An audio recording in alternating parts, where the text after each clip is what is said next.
I done seen these streets eat the best of niggas and teach the rest of niggas. If God willing every time, I'm gonna blame my nigga. I remember Yo. What up? YouTube family, man, what's going on? It's your boy Mikhail back with Prison Chronicles, another segment telling you the good and the bad and the ugly of what goes on behind the prison walls, man. Every day is a struggle, man, behind that wall. If y'all got some family members, some friends that's going through that situation, man, y'all hit them folks up, man. Send a little letter or something, man. You know what I mean? Put some money on them books, man, because them folks going through it, bro. I'm telling you firsthand experience, boy. The shit gets ugly. But anyway, shout out to all my loyal viewers, all my good watchers that come through and tune in whenever I put out a video. Y'all know what it is. Before I get into it, hit the like button, hit the subscribe button. You know what I mean? Let's get into it. Today I'm finna tell y'all about the experience that I had with this officer named Malone. Malone was a real character, man. This guy right here. So Malone was notorious for finding contraband, bro. Like, if you got it, best believe he coming to get it. And that's a certainty. That nigga there did not play. He was an older white dude. Looked kind of like Joe Biden or somebody, right? He was an older white dude. He had to been like 60-some years old, man. Rumor has it that dude used to be a fucking FBI agent or a GBI agent. That's the Georgia Bureau of Investigations. But Home was dead ass serious, bro. He took his job way too seriously, bro. But he was cool. Like, he was cool. He was funny. You know, he would crack jokes. And you could tell he was genuinely a good guy.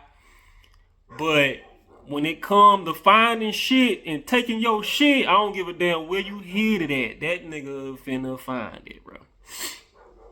So,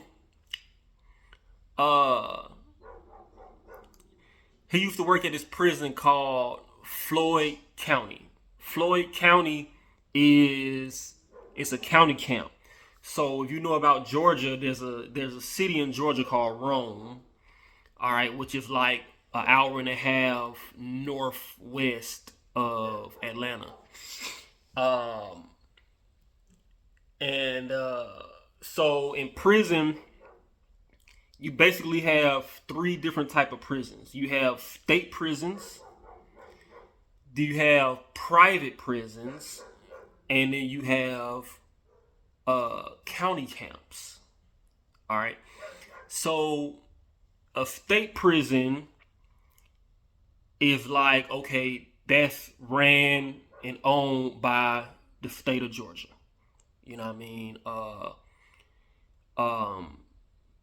All of these prisons have different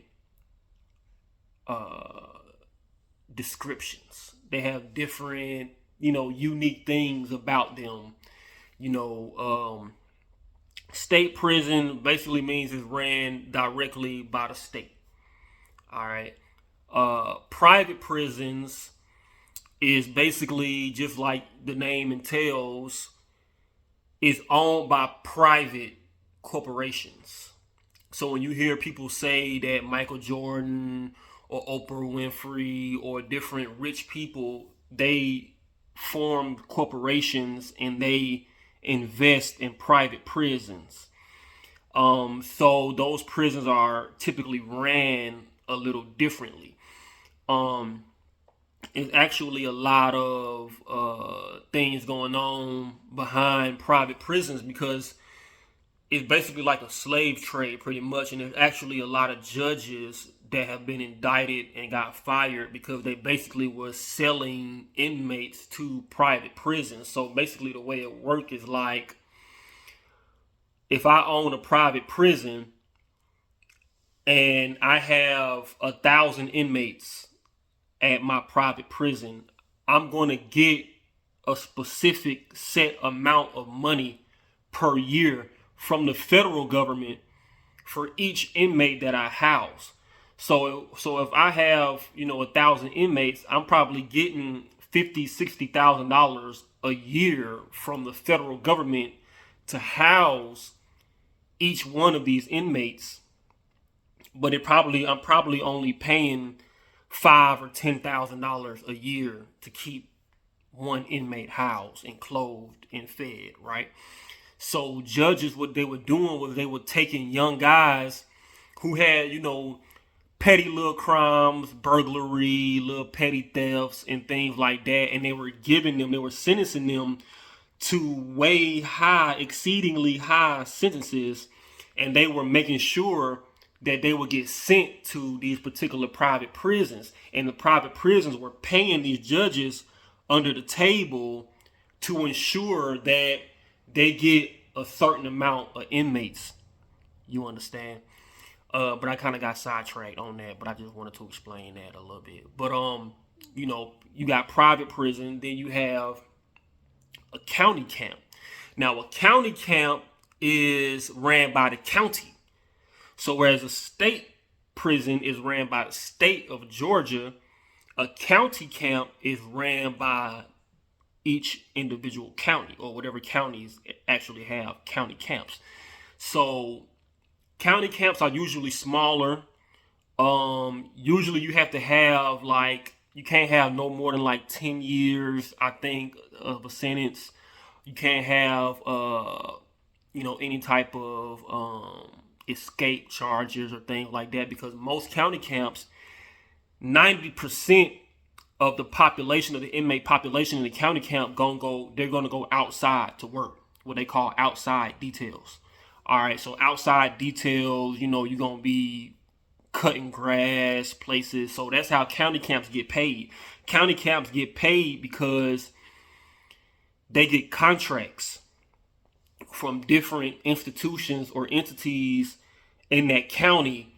Different companies will do a contract with the county prison to send inmates to do different jobs, right? And the county camp gets paid, which of course the inmates don't get shit. So that's another form of slavery in itself. But you're gonna be cutting grass, you're gonna be on the street picking up trash, you might be at, a government office mopping floors or wiping windows or taking out trash. It's all types of details. You might be on a paint crew that goes around the county painting buildings, or you might be on a special electrician crew that goes around and fixes up the electricity on different buildings. It's all type of shit. But that's a county camp. Now, a county camp normally isn't going to have a big population of people. They're normally only going to have about 300 people, 400 people max, 500 max, right? Whereas a state prison or a private prison could have 1,800, 2,000 people. So I did my first 2 years at a state prison, Lee State, all right? And then, as luck would have it, I finally got my first phone in prison. This was 2010. And back then, they really didn't have touchscreen smartphones in the prison system. We still had the flip phone. The little $20 flip phones you get out of Walmart or some shit, right? So I finally got my hands on a flip phone, and I explained in another video how I was able to get a phone, how we were smuggling the phones in through this carpentry class that I was in. So I got that phone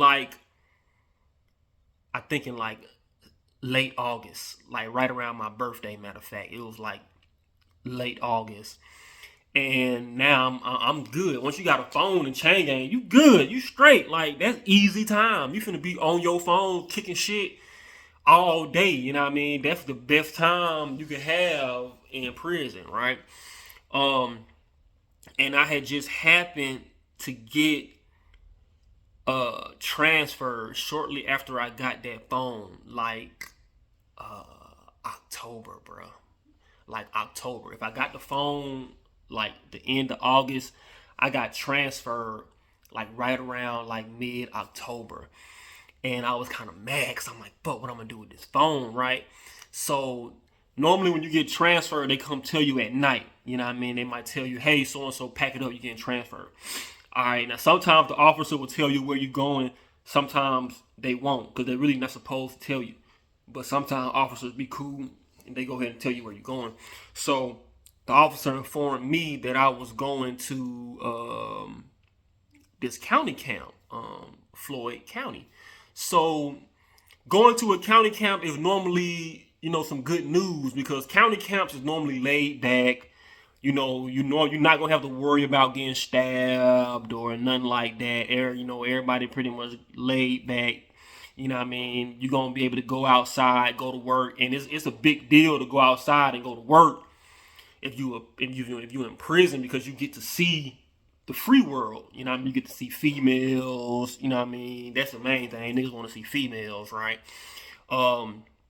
You get to interact with people. You know what I mean? You get to, people might fuck with you. People in the free world might fuck with you. They might shoot you. They might throw you some cash or something like that, or they might throw you some cigarettes or whatever. You know what I mean? Shit like that.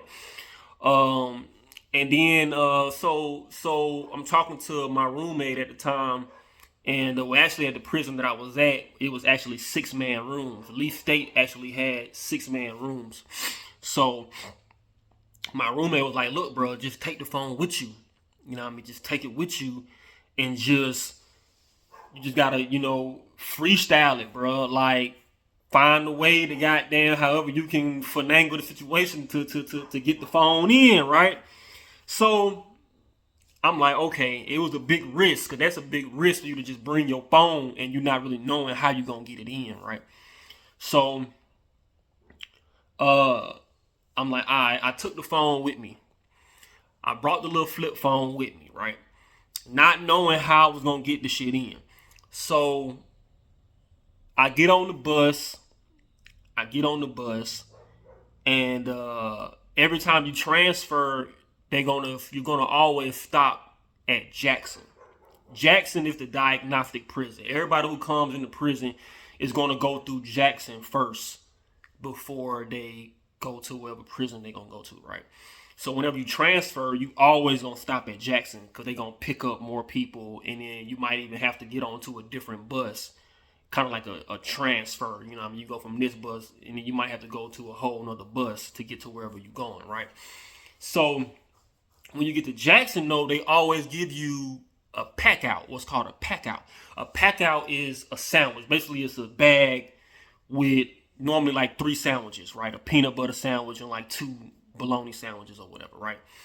So at Jackson, when they gave us the sandwiches, I was like, okay, now I got the idea. Okay, I took the phone, I wrapped it in some cellophane, and I put the phone in between the peanut butter sandwich, right? So I got the phone inside of the peanut butter sandwich. So I'm like, okay, I should be able to get into the prison, you know what I mean, through this fucking sandwich. So long story short, I get to Floyd County, and and they're gonna always, as soon as you get off the bus, whatever prison you go to, they're gonna always shake you down. They're gonna always shake you down. They're gonna strip you naked. They're gonna go through all your stuff, you know what I mean? To see if you got contraband or whatever. So sure enough, we went through the motions, you know what I mean? And I remember seeing the guy pick up my sandwich bag. He kind of looked at it and he put it to the side. You know what I mean? And put it with the rest of my property, right? So I'm like, okay, good. I'm straight. I'm straight. So shit, I got the phone in. Now, as we waiting to kind of go to our dorms, whatever dorms they was going to assign us to, I'm kind of like talking to inmates, that's walking by, that's been at the prison. I'm kind of getting, a better insight on, how this prison is. Now, the bad thing about county camps is, for one, it ain't gonna be no female officers too much like that. I know Floyd County had 1 female officer. Her name was Miss Goodwine, this little white chick, right? Whereas state prison is going to be 80-90% female guards. And you can, talk to the female officers or whatever. But at a county camp, it's not really going to have a whole lot of female guards for whatever reason. That's one thing. And 2, county camps, most of the time, is not going to have a lot of phones like that for some reason. I don't know. It's just not going to be a lot of phones, right? So I'm asking people like, yo, so y'all do y'all got phones here? Do y'all got phones here? You know how much phone go for and shit like that. And people like, bro, we ain't got no phones, bro. They was like, we ain't got no phones. And I suggest that if you got a phone, you get rid of that shit ASAP because you're not gonna have it for long, right? So I'm like, okay, damn. I'm like, damn. This place had zero phones. I think it had like 300 something inmates, no phones. So I'm like, fuck. So when I get to my dorm, when I get to my dorm, obviously I can't keep this phone inside this peanut butter sandwich for too long. So I take the phone out and I put it inside of a deodorant.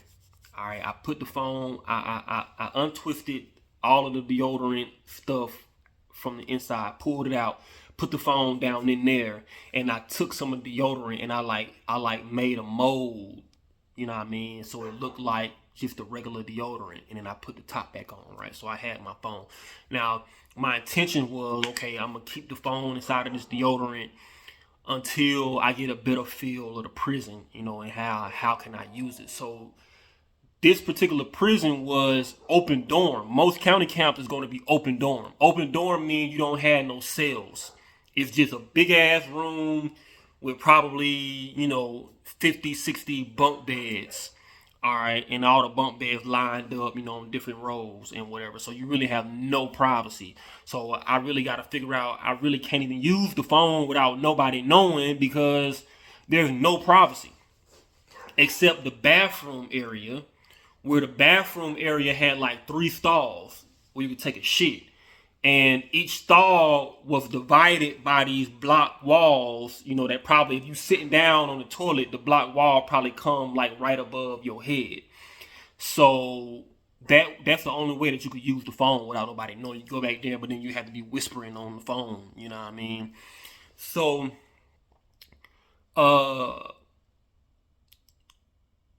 So what happened was I got impatient. I was at the prison for like 2-3 days. I don't know nobody here. You know what I mean? I really don't got nobody to kick it with. And I got impatient. I want to use my damn phone, right? But the only problem was my battery was dead on the phone and I didn't have no charger. So back then, how we would charge the phones up, you pop the battery out the back of the phone and then we would hook the battery up to an electric charger, like usually for a shave, an electric shaver, right? So we'll take the shaver battery and we'll take some paper clips, and anyway, we would nigger rig the shit, and we would hook the battery up, and that shaver charger would charge it up.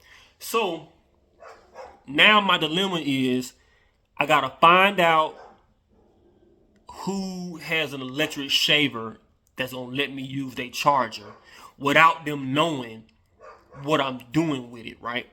So I met this guy named Twin. And Twin was a little young guy, and they called him Twin because apparently he had a twin brother. All right. And I saw that he had, a charger, a shaver, a razor, electric razor charger. So I asked him like, "Hey, bro, you think that I could use your charger?" So he was like, "Okay, cool." He was like, he already knew what was going on. He was like, "Shit, what you need my charger for, bro?" I was like, "Man, I just need the charger, bro. Like, I need to use it." He was like, "Man, you got a phone, don't you?" And I was like, "Man, look, bro, I ain't got no phone, bro. I just need to use your charger, man." He was like, "Bro, you got a phone, bro. Look, you could use the charger. Just fuck with me on the phone from time to time." So I'm like, "Man, fuck." I'm like, "All right." So now, me and Twin the only ones that know that I got a phone. No. I'm lying, right? Because word had got out that I had a phone because I had actually met a guy that I knew. I knew this guy since high school, and I used to hang out with him a lot, right? And he was a good friend of mine, and I ran into him. He was at the same prison, but he was in a different dorm. I saw him on the yard one day. So me and him kicking it, catching up, and I told him, I'm like, "Look, bro, I got a phone." He was like, "Bro," He like, you don't want no phone in their prison, bro. He like, you might want to try to sell that shit and get rid of it and go ahead and get you some money for it. Cause I know some people will pay like $400-$500 for it. Go ahead and get rid of it. And goddamn, because you gonna lose it. So he was like, matter of fact, I know somebody who might want to buy it. I'm finna holler at him. So now this guy knows, this friend of mine knows I got a phone. This was even before I even met Twin, right? This friend of mine knows I got the phone. He went and asked somebody else if they wanted to buy the phone. So from there, it spread out that I got a phone. But ain't nobody really pulling up on me, asking me about the phone. But people know I got a phone, right? And I got the only fucking phone on the compound, right? So,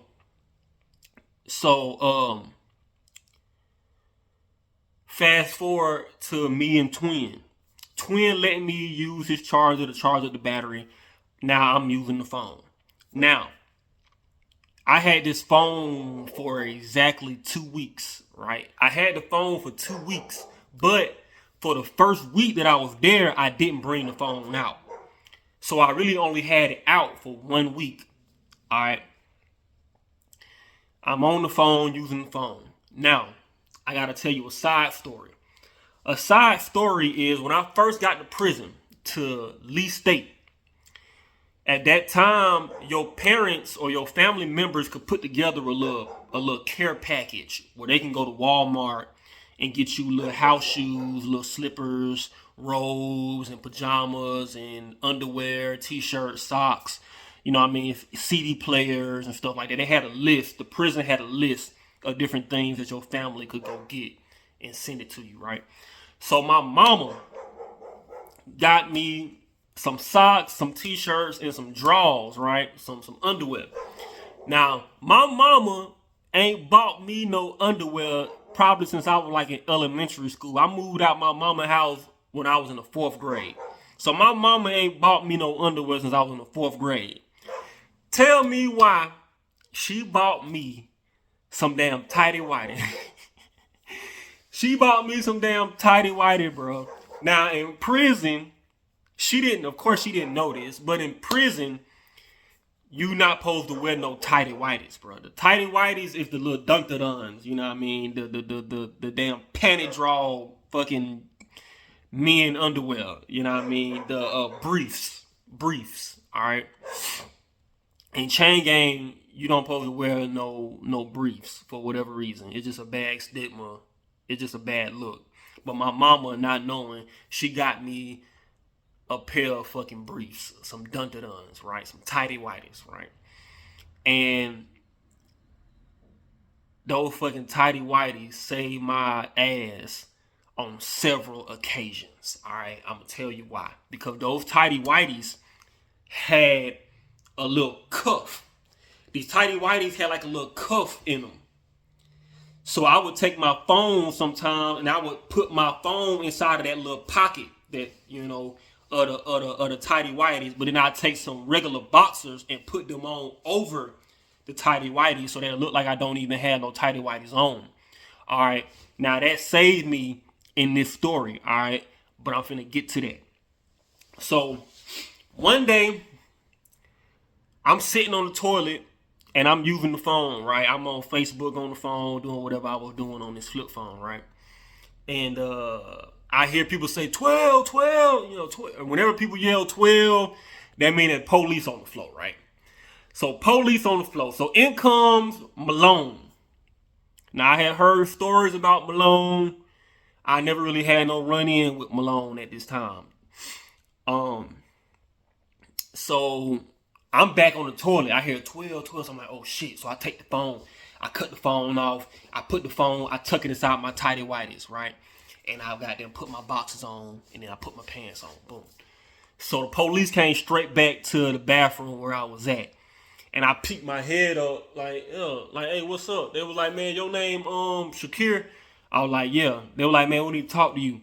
So I'm like, all right, boom. I like, all right, let me got them finish up back here in the bathroom, which I wasn't taking the shit, obviously. So boom. So I come out, and it's one officer. All the rest of the officers is at my bunk, going through my shit, tearing my shit up, right? And this one officer back here with me, like, strip, take your clothes off, right? So I'm like, I'm acting like I'm green as hell, like I don't know what the fuck going on, right? So I'm like, officer, like what's the problem? What's going on? What did I do something wrong? Like what's going on? He like, no, it's all good. It's just a routine thing. You know what I mean? You got picked to get searched today. So I'm like, all right, I go take my shirt off. Goddamn, I take my shoes off. And goddamn, I take my pants down. I take my pants off. Now, when I got to my boxers, remind you, I got on boxers and I have on tidy whities up under the boxers. But he don't know that. He just think I got on just one pair of boxers. So I slide my boxers down to my knees, and then I squat down and cough. They make you squat down and cough. Because I guess for some reason, if you got something hidden in your ass, like people in prison, sometimes they hide shit up their ass. Goddamn, you squat down and cough. I don't know. I guess they're supposed to make it fall out. I don't know. So I squat down and cough. But he didn't make me take my drawers off. So I pulled my drawers down to my knees. I squatted down and coughed. And I pulled them back up. So I was like, man, I'm good. So he looking through my pants and stuff like that. I'm like, man, I'm good. He like, yeah, you good. So I'm like, hell yeah, okay, I wagged. All right, I'm like, okay, boom, shit. I still got my phone in my tidy whities, right? So I go walk past my bunk, and Malone and all the other officers are going through my stuff. So they like, look, go sit down in his day room and sit on this chair. So I go sit down in the chair. I still got my phone on me. All right. All the other inmates, you know what I mean, they pretty much telling them just stay away from my bunk. Now, this is one of Malone's tricks. This is one of the things Malone do. Malone is good at spotting suspicious activity. So when he goes to search something, all his other tentacles and his eyes is looking at everybody else, all the other inmates, because he's trying to see, okay, who's acting funny, who's acting strange. He peeps Twin. Twin knows I got this phone. Twin got them panicking and shit, bro. Twin don't even got no phone. He doesn't even got my phone. But Twin pacing back and forth. Like Twin looking guilty as fuck, right? And Malone is peeping this, right? So I'm sitting down. Twin pull up on me, and Twin like, hey, bro, you got your phone? I'm like, yeah, I got it. I'm like, yeah, I got it. So he was like, do you want me to get it? You want me to get it from you? So I'm like, at first I was like, no, I'm straight. Because they already searched me, right? So I'm thinking like, okay, I'm good. So I'm like, no, I'm straight. So Twin go that way. So I'm sitting, I'm thinking about it, right? And I'm like, damn, I might want to take the phone and go ahead and pass it off to Twin so that in case they try to double back and search me again, they might find it this time, right? Which I shouldn't have done because they didn't double back and search me again. So I called Twin back. So Twin come back. He like, what's up, bro? I'm like, look, take it. I'm like, here, take the phone. So I passed the phone off to Twin right quick. So Twin get the phone. Twin go lay down on his bed. He had a top bunk. He go hop on his top bunk and he lay down like he sleep. All right. So the officers didn't find nothing, you know what I mean, in my property. Obviously, I got the phone on me. So all the other officers leave except Malone. Malone stayed behind. All the other officers, like 6, 7 of them, they leave. All right. So I go back to my bunk. I go to straightening up my shit. Cause you know when they shake your shit down, they finna leave all your stuff just laying all around on the floor. Just real disrespectful, right? So I go to getting all my stuff, putting all my stuff back in order. Meanwhile, Malone is looking around the chair where I was just sitting at. He the only officer left in here, right? He looking around the chair I was sitting at, and he walking around the day room, you know, looking around at different things, searching different things, trying to find his phone. Then next thing you know, after about 15 minutes, this nigga went straight to Twin bunk where Twin was asleep. And hey, get up. Told him to get up, right? Twin get up. I'm like, oh shit. Next thing I know, Malone lift up the phone in his hand like this. So I'm like, fuck, bro. They got my phone, right? So they locked Twin up. They put Twin in the handcuff. They sent him to the box. Man. So the next day, so now everybody, asking me, questioning me like they didn't already know I had a phone. You know what I mean? They asking me what's going on, what happened, blah, blah, blah, blah, blah. Bro, tell me why Twin go back there in that hole and start telling like a motherfucker, bro. Twin start snitching like a motherfucker, bro. This nigga got them yelling in the hole, telling all the other inmates like, hey man, somebody get a word to goddamn Shaquille and tell him he need to claim his phone, man. Tell him he need to claim his phone about that dry snitching, bro. That dry snitching, bro. So, sure enough, the very next day, them folk come back and lock my ass up. So they locked me up, sent me to the hole, and goddamn, they let Twin out the hole. So everybody's talking about Twin snitching. That's a whole nother story. I got some Muslim brothers who was like, hey man, look bro, that nigga Twin told on your brother, tell us what you want to do to him. That's a whole nother story about what ended up happening to Twin. I ain't finna get into that. But yeah, man, so that was my run in with motherfucking Twin, bro. I'm sorry. That was my run in with Malone. And after that situation, I learned a whole lot more about Malone, and I had several other run-ins with Malone. But Malone was a super cop. If your ass got it, he coming to get it. I used to fuck with Malone all the time, because Malone would goddamn come, later on in the future, Malone would come and search my box, and I'd be fucking with him. I'd be like, look, whatever you do, don't look in that envelope. While he going through my shit, he'll look in the envelope and don't find it. I'm like, listen, Malone, look, whatever you do not search up under my pillow. And goddamn, he'll look up under the pillow and he getting frustrated and shit because goddamn, he can't find whatever the fuck he was looking for and shit. But yeah, man, Malone really was a cool guy, but boy, if you got something, that nigga coming to get it. So anyway, that's the segment for today. Hope y'all enjoyed it. Hey, y'all stay tuned. Hit that like button, man. Hit that subscribe button. I got like 500 some subscribers, man. I need to get up to 1,000, 2,000, 3,000 subscribers. I need as many subscribers as I can get. Y'all need to hit that like button, bro. Even if you don't like this shit, hit that like button, man. It don't take you nothing to goddamn bloop. Hit the like button. You ain't even got to subscribe. Just hit the like button. Or if you want to support me, you want to help me out, hit the subscribe button, man. Fuck with me, man. Goddamn. All right. I'm out. Till next time, y'all hold it down. Peace.